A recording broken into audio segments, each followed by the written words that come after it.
Hello students, welcome to my channel. तो स्वागत है आप सभी का एग्री टू कल्चर फैमिली के इस यूट्यूब चैनल पे। तो यहाँ पर आईबीपीएस एएफओ मेंस 2024 के लिए जो एमसीक्यू सीरीज चल रही थी, आज उसका दूसरा क्लास है। इससे पहले एक क्लास हो चुका है। जो स्टूडेंट्स पहले क्लास को नहीं देखे हैं वो हमारे चैनल में जाके देख सकते हैं। तो वहीं से हम लोग इसको कंटिन्यू करेंगे और आगे के क्वेश्चंस को देखेंगे, साथ ही साथ इसके ऑप्शंस को भी डिस्कस करते हुए सारे क्वेश्चंस को जानने का प्रयास करेंगे। तो बने रहिए हमारे क्लास के साथ। चलते हैं इस क्लास की ओर, देखते हैं आज का पहला क्वेश्चन।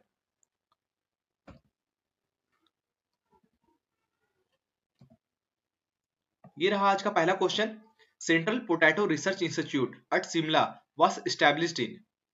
तो यहाँ पे जो सीपीआरआई है, सेंट्रल पोटैटो रिसर्च इंस्टीट्यूट, जो कि शिमला में है, कुफरी शिमला में, ये कब एस्टैब्लिश हुआ था, इसकी स्थापना कब हुई थी? Option number A 1950, option number B 1952, option number C 1949, option number D 1955।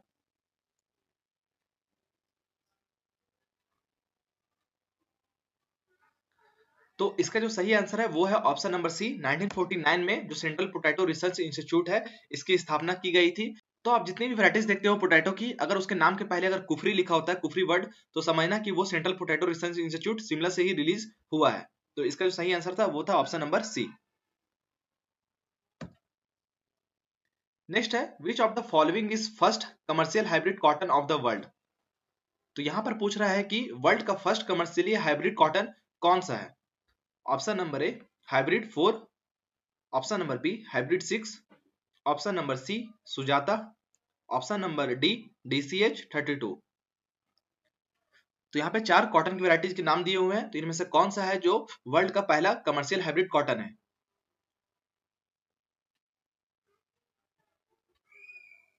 तो इसका जो सही आंसर है वो है ऑप्शन नंबर ए, जो हाइब्रिड 4 है, H4 के नाम से यही जाना जाता है, जो कि वर्ल्ड का फर्स्ट कमर्शियल हाइब्रिड कॉटन की वैरायटी है। यहाँ पर आप देख सकते हो, the first common hybrid H4 was released for commercially cultivation in 1970 from cotton research station Surat by doctor सीटी पटेल। तो ये डॉक्टर सीटी पटेल के द्वारा डेवलप किया गया था। और ये कहाँ डेवलप किया गया था? ये कॉटन रिसर्च स्टेशन जो सूरत में है, वहां पे इसको डेवलप किया गया था 1970 में। तो आप यहाँ पे तीनों चीज को याद रखेंगे, इसके ईयर को, ये इसके स्टेशन को, और साथ ही साथ इसको किसने डेवलप किया था। नेक्स्ट है, among the following which form of soil water is available of plants.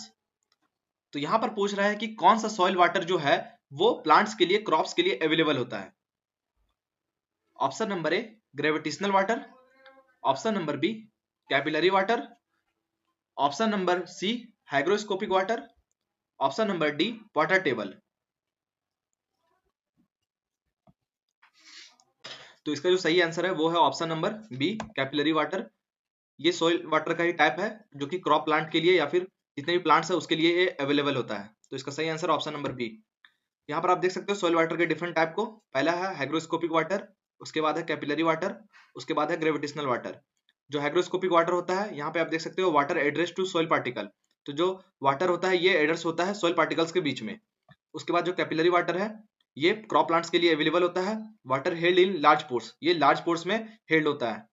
और उसके बाद तीसरा जो है gravitational water, water drains through soil profile. तो यहाँ पर क्या होता है, वाटर जो है वो ड्रेन करता है सॉइल प्रोफाइल में।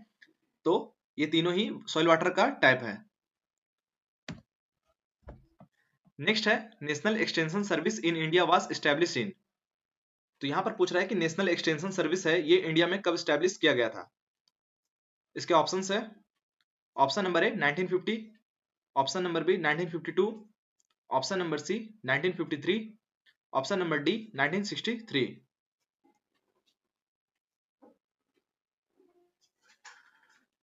ये एक्सटेंशन एजुकेशन का क्वेश्चन है। इसका जो सही आंसर है वो है ऑप्शन नंबर सी 1953 में नेशनल एक्सटेंशन सर्विस जो है वो इंडिया में स्थापना किया गया था। इसके एक साल पहले ही 1952 में CDP जो कम्युनिटी डेवलपमेंट प्रोग्राम के नाम से जाना जाता है वो आया था। यहाँ पर आप देख सकते हो government's community development programme 1952 and national extension service 1953 were the first plan attempts to educate farmers about improved method of farming. तो यहाँ पर जो नेशनल एक्सटेंशन सर्विस जो 1953 में आया था, इसमें फार्मर्स को, इसका पहला प्लान ही था कि फार्मर्स को एजुकेट करना, ताकि वो जो मेथड्स ऑफ फार्मिंग है, फार्मिंग के तरीके हैं, उसको इंप्रूव कर सके। तो इसका जो सही आंसर था वो था ऑप्शन नंबर सी। नेक्स्ट है, maximum amount of protein is found in. तो यहाँ पर पूछ रहा है कि मैक्सिमम अमाउंट ऑफ प्रोटीन है वो सबसे ज्यादा, मतलब यहाँ पे प्रोटीन का अमाउंट है वो सबसे ज्यादा किसके मिल्क में पाया जाता है? Option number A cow milk, option number B buffalo milk, option number C goat milk, option number D sheep milk.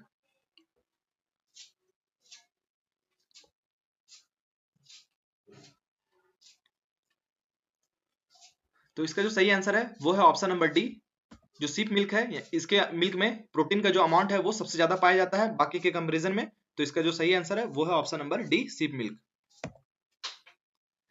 Next है the deadly disease of groundnut is. तो जो ग्राउंड नट है उसका डेडली डिजीज कौन सा होता है? Option number A टीका, option number B damping off, option number C powdery mildew, option number D एंथ्रेक्नोस।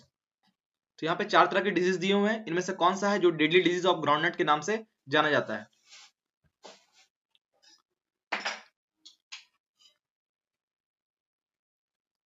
इसका जो सही आंसर होगा वो है ऑप्शन नंबर ए, जो टीका डिजीज है ये ग्राउंडनट में देखने को मिलता है। इसका सही आंसर ऑप्शन नंबर ए। और जो डंपिंग ऑफ है ये पपाया में देखने को मिलता है, इसे भी आप याद रखेंगे। टीका डिजीज के बारे में यहाँ पे थोड़ा सा जान लेंगे। तो यहाँ पर इसका जो कॉजल ऑर्गेनिज्म है ये है सर्कोस्पोरा अर्चिडिकोला। यहाँ पर दो तरह के इन्फेक्शन होते हैं इसमें, एक होता है अर्ली इन्फेक्शन और एक होता है लेट इन्फेक्शन। तो जो अर्ली इन्फेक्शन होता है इसका कॉजल ऑर्गेनिज्म था सर्कोस्पोरा अर्चिडिकोला, और जो लेट इन्फेक्शन है इसमें जो कॉजल ऑर्गेनिज्म होता है वो होता है सर्कोस्पोडियम पेरसोनेटम। तो ये यहाँ पे दोनों तरह के यहाँ पे कॉजल ऑर्गेनिज्म है। और जो इसमें मेजर इंसेक्ट देखा जाता है वो होता है व्हाइट ग्रब, आप इसको भी ध्यान में रखेंगे। और यहाँ पर इसके सिम्टम्स को भी देखेंगे। जो अर्ली इन्फेक्शन होता है इसमें brown spot with yellow hello appearance on the lip, यहाँ पर ब्राउन स्पॉट्स देखने को मिलते हैं। और जो लेट इन्फेक्शन होता है इसमें black spot appear on the lip, तो यहाँ पर ब्लैक स्पॉट्स देखने को मिलते हैं लिप्स पे।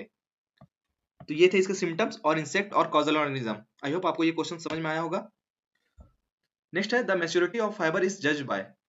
तो जो फाइबर होते हैं उनकी मैच्योरिटी को जज किसके द्वारा किया जाता है? Option number A hydrometer, option number B anemometer, option number C एरिलोमीटर, और option number D all of these.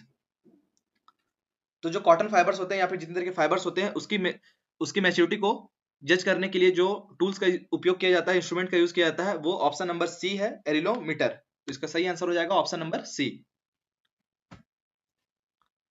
Next है the origin place of sprouting broccoli.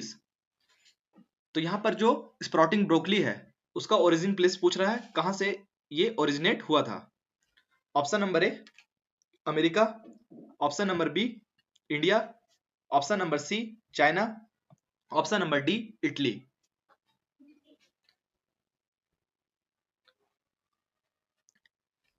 तो स्प्राउटिंग ब्रोकली का जो ओरिजिनल प्लेस है वो इटली माना जाता है। इसका सही आंसर है option number D Italy. Next है which one of the following is dioecious plant. तो इनमें से कौन सा है जो डायोसियस प्लांट के अंतर्गत आता है? Option number A peach, option number B pomegranate, option number C pea, option number D pointed gourd. तो यहाँ पे 4 क्रॉप के नाम दिए हुए हैं, इनमें से कौन सा है जो डायोसियस प्लांट है? तो इसका जो सही आंसर है वो है option number D pointed guard. जो परवल होता है ये एक डायोसियस प्लांट के अंतर्गत आता है। इसका सही आंसर है option number D pointed gourd. Next है which one of the following is complex fertilizer. तो यहाँ पर फर्टिलाइजर्स के नाम दिए हुए इनमें से कौन सा है जो कि कॉम्प्लेक्स फर्टिलाइजर के अंतर्गत आता है? Option number A DAP di ammonium phosphate, option number B CAN, option number C SSP, option number D MOP.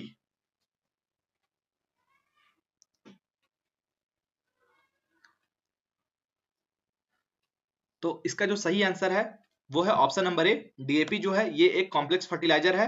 और उसके बाद जो ऑप्शन नंबर बी है कैन, ये किसान खाद के नाम से जाना जाता है। तो आप इन दोनों को याद रखेंगे। और जो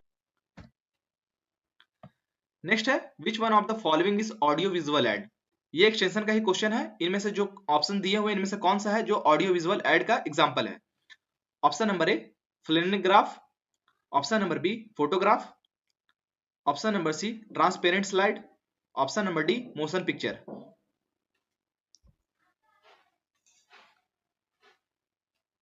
तो इसका जो सही आंसर है वो है option number D motion picture जो है ये ऑडियो विजुअल एड के अंतर्गत आता है। इसका एग्जांपल है मोशन पिक्चर। यहाँ पर हम लोग ऑडियो विजुअल एड के बारे में भी थोड़ा सा डिस्कशन करेंगे। An audio-visual ad is a learning tool that uses both audio and video to communicate message and introduce complex concept. तो आप यहाँ पे नाम के साथ ही यहाँ पे देख सकते हो, जो ऑडियो विजुअल एड कहने का मतलब है कि इसमें ऑडियो भी आएगा और हम इसे देख भी सकते हैं वीडियो के फॉर्म में, तो ये दोनों ही आएगा, इसलिए इसका नाम है ऑडियो विजुअल एड। यहाँ पर आप इसके एग्जांपल देख सकते हो, और भी television, films, documentaries and video tapes are all example of audio visual aids. तो थैंक यू आप सभी का क्लास में बने रहने के लिए। ये था IBPS A4 मेंस का जो MCQ की सीरीज है उसका दूसरा लेक्चर। तो आई होप आपको क्वेश्चन समझ में आए होंगे, और अगर वीडियो पसंद आया हो तो वीडियो को लाइक कीजिए और चैनल को सब्सक्राइब जरूर कीजिए। Thank you.